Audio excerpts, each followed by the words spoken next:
Hello guys, welcome to another video of stock market. Friends, Innova capital limited का guys IPO का आज day 3 का subscription open होने जा रही। जानेंगे live subscription status, GMP listing कितना मिलेगा, इसके आज लास्ट डे तो फाइनल डिसीजन क्या होना चाहिए और इसमें कुछ रिस्की पॉइंट्स को भी डिस्कस करें। चलिए फ्रेंड्स, वीडियो को स्टार्ट करते हैं।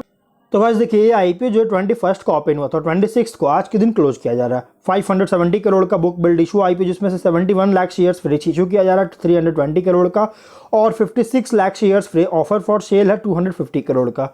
और इसके अलॉटमेंट डेट अगर देखा जाए तो 27 दिसंबर का अलॉटमेंट डेट है। एनएससी बीएससी दोनों में लिस्टेड होगा। 29 दिसंबर का डेट रखा गया है। और प्राइस बैंड है 426 टू 448 रुपीज़ पर शेयर की। 33 शेयर्स की lot size. ICICI securities limited, JM financial limited इसके लीड मैनेजर और के फिनटेक इसके रजिस्ट्रार है।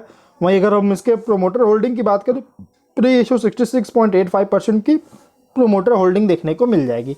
एंकर इन्वेस्टर से 171 करोड़ का फंड रेज कर चुका है। वहीं अगर हम इसके सब्सक्रिप्शन स्टेटस को देखेंगे तो गाइज QIB से 1.05 टाइम्स का फुल्ली सब्सक्राइब किया गया QIB से। HNI 3.38 टाइम्स का ओवर सब्सक्रिप्शन है, लेकिन यहाँ पे देखिए तो 2 दिन में अच्छी सब्सक्राइब हुआ है।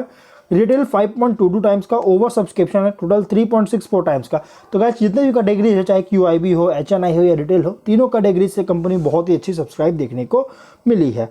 इसकी जीएमपी की बात करें तो कंपनी का जो जीएमपी ट्रेंड कर रही है अराउंड 140 रुपीज़ पर, और 588 पे लिस्टिंग होने के चांस है। 31% की लिस्टिंग गेन मिल रही है, जो कि बहुत ही स्ट्रॉन्ग डिसेंट लिस्टिंग दे रही है।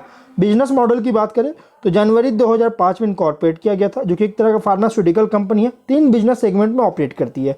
फर्स्ट, कंपनी जैसे कॉन्ट्रैक्ट डेवलपमेंट और manufacturing services Indian pharmaceutical companies को प्रोवाइड करती है।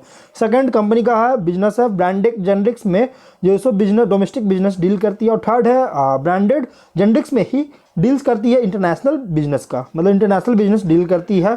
और यहाँ पे कंपनी के प्रोडक्ट पोर्टफोलियो की बात करें, tablet, capsule, dry syrups, dry powder, injections और ऑइंटमेंट्स एंड लिक्विड मशीन्स। यहाँ पे कंपनी जो 3 बिजनेस है गाइस, इसमें मतलब कि अलग अलग तरह से डिवाइड किया गया। फर्स्ट है इंडियन फार्मास्यूटिकल्स कंपनी के लिए, जिसको कॉन्ट्रैक्ट डेवलपमेंट और मैन्युफैक्चरिंग सर्विसेज प्रोवाइड करता है।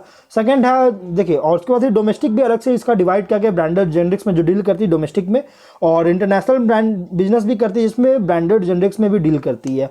और 23 के फिनेंशियल के अकॉर्डिंग यहाँ पे अगर देखिएगा तो 600 से ज़्यादा डिफरेंट टाइप्स ऑफ जेनरिक्स को प्रोड्यूस और सेल कर चुका है। कंपनी जो है प्रोडक्ट जो डिस्ट्रीब्यूट करती है, इसका खुद का ब्रांड है, मतलब कि कंपनी का, जिसके अंडर प्रोडक्ट सारे प्रोडक्ट को डिस्ट्रीब्यूट करती है इंडियन मार्केट में। और इसका नेटवर्क अगर देखिएगा तो नेटवर्क अराउंड 5000 डिस्ट्रीब्यूटर्स और स्टॉकिट्स है, जो कि लगभग 1,50,000 रिटेल फार्मेसीज है। और इसमें ऐड किया गया है इनोवा कैपिटल जो है ब्रांडेड जेनरिक प्रोडक्ट्स को अराउंड 20 to 16 कंट्रीज़ को जो है सो एक्सपोर्ट कर चुका। 20 कंट्रीज़ था 23 के फिनेंशियल में, और 16 कंट्रीज़ है 24 के फर्स्ट क्वार्टर में। और यहाँ पे 31 अक्टूबर के अकॉर्डिंग 29 साइंटिस्ट और इंजीनियर्स की टीम है R&D लेबोरेटरी में, और मैन्युफैक्चरिंग फैसिलिटी जो है बुड्डी हरियाणा में है। कस्टमर बेस की बात करें तो Cipla, Glenmark pharmaceuticals, Wockhardt, Corona Remedies, Emcure pharmaceuticals, Lupin, Medley pharmaceuticals, Eris life health care, Juventus health care, Ajanta pharma, Mankind pharma जैसी कंपनी जिसके क्लाइंट्स है। और 31 अक्टूबर के डेटा के अकॉर्डिंग ही अराउंड 200 एक्टिव प्रोडक्ट रजिस्ट्रेशन और 20 रजिस्ट्रेशन पेंडिंग रिन्यूएबल है। मतलब कि 20 रजिस्ट्रेशन जो है वो पेंडिंग रिन्यूअल के लिए पेंडिंग है, और 20 एक्टिव प्रोडक्ट रजिस्ट्रेशन हो चुका है। और प्लस इंटरनेशनल अथॉरिटीज़ के साथ, और साथ में इसमें ऐड भी किया गया 200 नई रजिस्ट्रेशन एप्लीकेशन भी जो सही प्रोसेस में है, और इंटरनेशनल अथॉरिटीज़ के कारण। यहाँ आप देख सकते हैं इस कंपनी का, इस बिजनेस के कारण एक बहुत ही अच्छी मतलब कि अपॉर्चुनिटी है कंपनी को यहाँ पे, क्योंकि कंपनी पास जैसे ऑलरेडी जैसे रजिस्टर्ड है प्रोडक्ट्स, और कुछ प्रोडक्ट्स रिन्यूएबल में पेंडिंग है, और कुछ प्रोडक्ट्स अभी जो है सो एप्लीकेशन जो है सो प्रोसेस में गया है। तो यहाँ कह सकते हैं कि जब ये अप्रूवल हो जाएगा तो कंपनी को और अच्छी प्रॉफिट, अच्छी बेनिफिट मिल सकता है, एडवांटेज हो सकती है। फिनेंशियल जो है 21 में 412 करोड़ का रेवेन्यू, 34.5 करोड़ का प्रॉफिट है। 22 में 803.4 करोड़ का रेवेन्यू, 63.9 करोड़ का प्रॉफिट है। 23 में 935.5 करोड़ का रेवेन्यू और 67.9 करोड़ का प्रॉफिट है।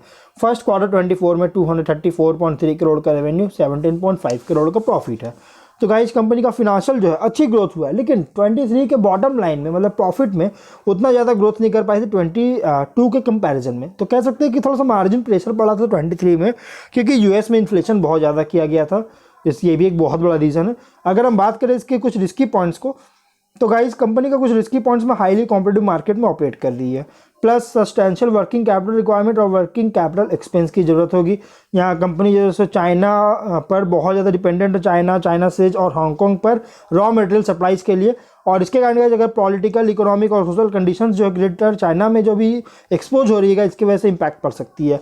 प्लस हेल्थ केयर इंडस्ट्री में अगर कोई रिफॉर्म्स होती है या फिर जो फार्मास्यूटिकल के साथ जो एसोसिएटेड है उसमें अगर अनसर्टेनिटी वगैरह होती है फार्मास्यूटिकल प्राइसिंग को लेकर, तो गाइस जिसके वजह से गाइस कंपनी का बिजनेस को इम्पैक्ट कर सकता है। प्लस फार्मास्यूटिकल मार्केट भी जो है एक्सटेंसिव रेगुलेशंस लगाए जाते हैं और यहाँ पे डिस्ट्रीब्यूटर्स और स्टॉकिस्ट पर बहुत ज़्यादा डिपेंडेंसी है सेल और डिस्ट्रीब्यूशन के लिए प्रोडक्ट्स का, और फॉरेन एक्सचेंज रिस्क भी जो कंपनी फेस कर सकती है।